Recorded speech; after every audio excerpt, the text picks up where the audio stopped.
I'm Samantha. I am 33 and I currently live in Bartlesville, Oklahoma. I live with my wife, Crystal Carpenter Hall, and my 12-year-old son, Nathaniel Hall. And my biggest obstacle that I've encountered so far in my life, I would have to say, is probably not ever knowing who my father is. And you might think that after a while it wouldn't be a big concern or anything, but it kind of comes up probably once a week or so. If we take Nate to casting calls or auditions, people ask his ethnicity, and like on the last thing they have him listed as mixed because they couldn't determine for sure which group to put him in.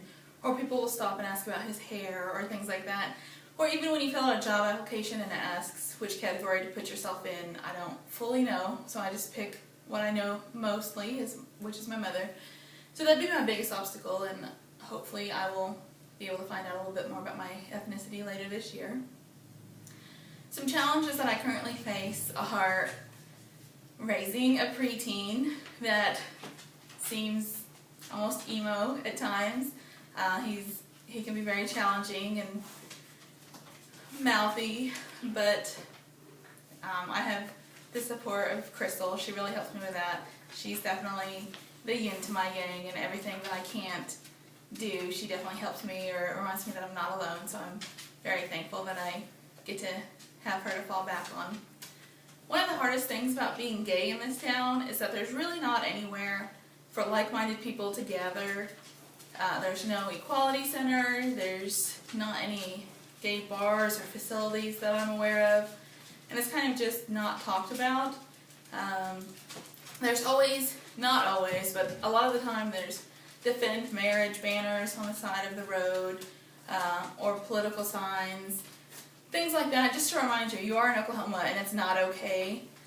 For example, there is a current state legislator, and her name is Sally Kern, and she has very openly spoken about gays, and she believes that they are a bigger threat to the U.S. than terrorism is. And there's recordings of her saying it, and she stands by it.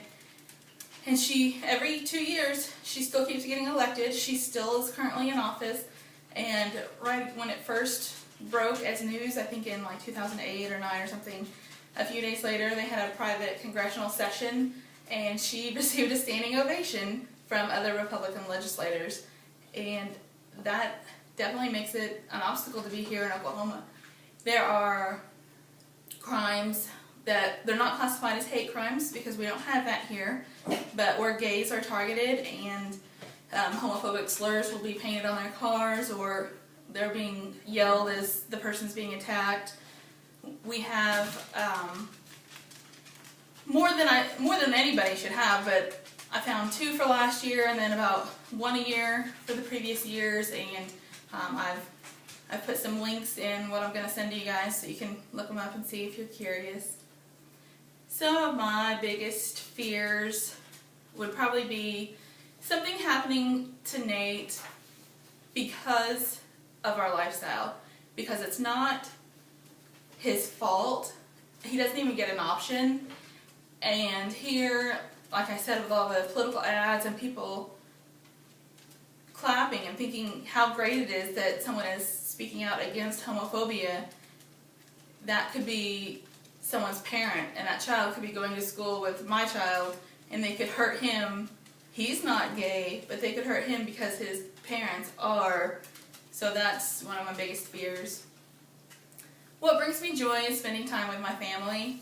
I love watching Nate play basketball and going to new places with my family, and just even when we do nothing, I love being with my family. And the only other thing that I could think of that came to mind was scrapbooking.